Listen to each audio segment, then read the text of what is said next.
আমাদের ঠাকুরের আশীর্বাদে আমাদের ঠিকই সব কিছু কমপ্লিট হয়ে গেছে, আর কোনো অসুবিধা হয়নি। কি আশা রাখছেন? আশা আমি জনগণের কাছ থেকে আমি 100 আগেও বলেছি, এখনও বলছি, আমি আর আশা 100 মধ্যে 100% আমার আশা আছে। কংগ্রেস জেতার অনেক সম্ভাবনা আছে। জনগণকে আমি একটাই কথা বলবো, আগে কংগ্রেসেই দেখেছিল, কংগ্রেসই দেখিয়েছিল, শিল্প দেখিয়েছিল, কিন্তু এই 34 বছর আর 15 বছর, টোটাল 50 বছর আমাদের এই পশ্চিমবাংলায় কোনো উন্নতি হয়নি।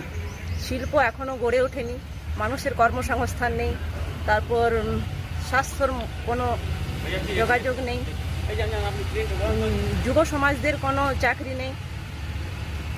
এইসব আমি জনগণদেরকে বলবো যে কংগ্রেস যতদিন ছিল তাদের এই আমাদের রঘুনাথপুরেই ডিভিসি করিয়েছে, হাজার হাজার চাকরি দিয়েছে, তারপর ড্যাম করিয়েছে, ড্যাম্পে বিভিন্ন রকম চাষ হচ্ছে, মৎস্য চাষ হচ্ছে, বিভিন্ন রকমের কর্মসংস্থান যোগাযোগ রেখেছিল। কিন্তু কংগ্রেস চলে যাওয়ার জন্য পশ্চিমবঙ্গে অনেক অবনতি হয়েছে। তাই আমি জনগণকে এটাই বলতে চাই যে কংগ্রেসকে আবার ফিরিয়ে আনুন আপনারা, এটাই আপনাদেরকে আমি বলতে চাই। মানুষকে কি বার্তা দিবেন?